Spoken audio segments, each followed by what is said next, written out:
Saber cotidiano no ar e como é que vocês estão?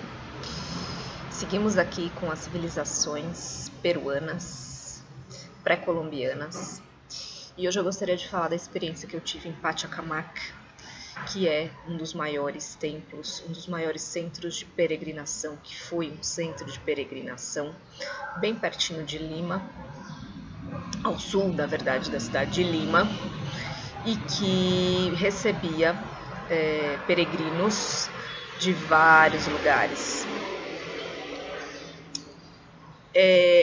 Pachacamac foi um templo e ao mesmo tempo um lugar de consulta de oráculos, e no qual também estava localizado um cedro, um pedaço de madeira com a imagem de Pachacamac, que era o deus, um grande deus que promovia, né, se ele virasse a cabeça, promovia mudanças na terra, ou seja, terremotos, tsunamis.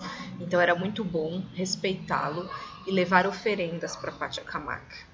Pachacamac também foi um lugar de um cemitério, né, um lugar de que as pessoas iam para morrer, que iam enterrar os corpos, enterrar não, né, colocar nas urnas funerárias, fazer toda a cerimônia. Mas era um lugar então de culto aos mortos também, no qual também se levavam as oferendas ou deixavam os mortos com esses objetos, com essas oferendas. E Pachacamac foi construído em diferentes eras da história, o que significa que não apenas um povo, uma civilização passou por lá, mas vários povos, e ao longo dos anos construíam em cima da construção anterior, ou reformavam, ou traziam outros elementos. Então, no primeiro momento, a gente teve a ocupação dos Lima, que é a civilização da cidade de Lima, os Lima. Depois veio a ocupação Itma, depois veio a ocupação Wari, e por último, até os Inca passaram ali por Pachacamac. Então, a gente pode colocar aí pelo menos uns 600 anos de civilizações passando por aquele lugar e construindo e agregando, aportando elementos simbólicos também àquela região.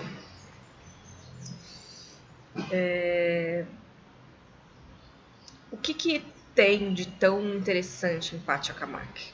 Hoje Pachacamac ainda está sob investigação, mas é um gigantesco complexo. Embora a gente não tenha mais noção, a gente vê o tamanho do lugar, a gente vê que se trata de fato de um lugar muito grande, com vários elementos.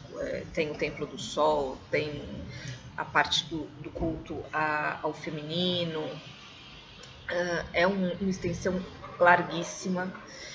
Só que Pachacamac foi muito destruído, foi muito saqueado.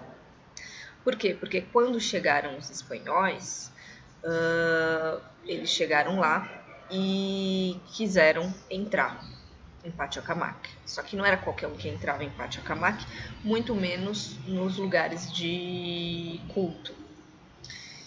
Então, o que aconteceu? Os espanhóis meio que forçaram a entrada e eles falavam, não, aqui você não pode entrar, né? É onde fica o deus Pachacamac, onde ficam as oferendas e tal. Eles forçaram a entrada e destruíram praticamente o Pachacamac. Fizeram esse sacrilégio, né? De destruir essa imagem de Pachacamac. E ficaram ali mais de um mês saqueando os túmulos, saqueando, né, os objetos que estavam ali sendo ofertados ou junto aos mortos, que tinham ido junto aos mortos. E a gente não pode esquecer que nesta época algumas culturas enterravam os mortos com as máscaras funerárias ou com objetos mágico-religiosos ou objetos pessoais, objetos construídos especificamente para o momento da morte, e muitos desses objetos continham o metal de ouro. Então vocês imaginam o que fizeram os espanhóis? Eles praticamente levaram todo esse material, né? Saquearam todo esse ouro. principalmente os Incas também, que usavam bastante ouro e tal, e que eram os mais recentes na época que os espanhóis chegaram. Então, o que ficou, né? Eu estive lá no museu, ficaram pouquíssimos objetos em ouro. Ficaram objetos considerados de pouco valor, mas pouco valor para quem? Para os espanhóis, porque para aqueles povos também tinham muitos valores. Espôndilos, que é a concha espôndilos, é um objeto extremamente sagrado, extremamente cultuado por várias civilizações no Peru, e foram muito encontrados ali. Pedaços de tecidos também, que a gente já viu a questão dos tecidos funerários, a importância de ter um tecido especificamente para isso. Também foram encontrados outros objetos, né? Além de máscaras em madeira, objetos em cerâmica, enfim, tudo isso foi encontrado, só que pouco ouro foi encontrado. Por quê? Porque foi saqueado. Então, o que aconteceu, né?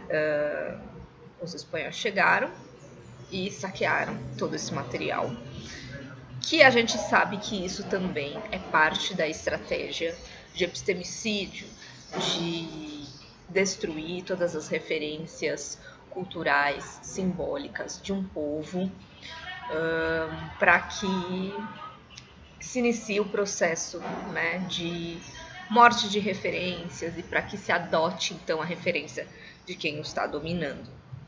Pachacamac era então um grande ídolo, principalmente no começo, né?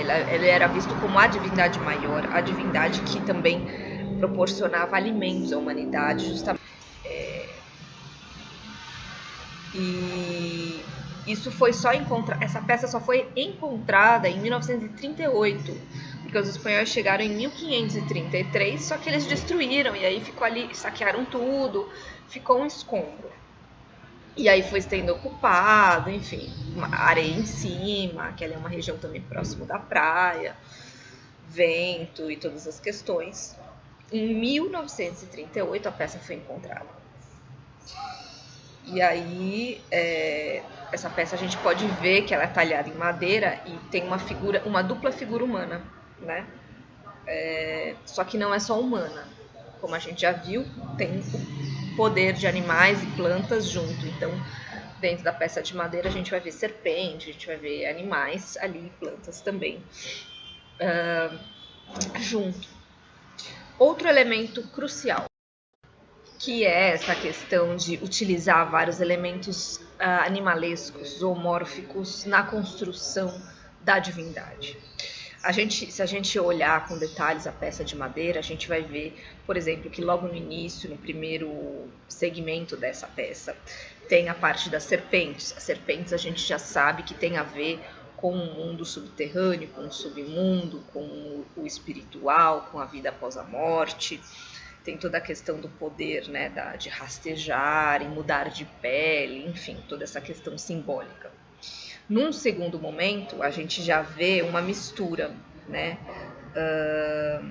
de um corpo com elementos felinos, né, pegadas de felino. Os felinos representam muitas vezes a vida aqui, né, a vida de caça. O felino é muito associado ao poder do homem, à inteligência do homem. O felino é então aquele animal que mais representa a vida na terra. E o condor, né, a ave, enfim, é o animal que representa a vida nos céus, nas divindades. Então, um outro lugar de divindades, não o submundo, mas o de cima. Então, tinham vários lugares de divindades, em cima e embaixo, não que um fosse melhor do que o outro. Além dos animais, apareceram representações do milho, que é o alimento primordial dessas civilizações. Então, as espigas de milho, os milhos aparecendo ao longo dos desenhos, porque justamente tem a ver com a questão da agricultura, do plantio, da fertilidade, que tudo isso era promovido por Pachacamac. Interessante como essas representações de divindade, elas sempre trazem um elemento humano que é como os homens se representavam na época, então não foge muito a imaginação, né? Que era a forma como eles se viam também, um pouco divinos, todos nós um pouco divinos e um pouco humanos, um pouco animais. Então essa mistura do animal, do divino e do humano, representado nesses elementos, nesses objetos sagrados. E é isso. Hoje Pachacamac está aberta à visitação. Tem uma comunidade ao lado de Pachacamac que de alguma maneira interage com o local. Parece que há oficinas envolvendo pessoas da comunidade também para que conheçam ali a região. E ainda há muito por descobrir. Vamos seguimos em frente aí à espera dessas descobertas arqueológicas.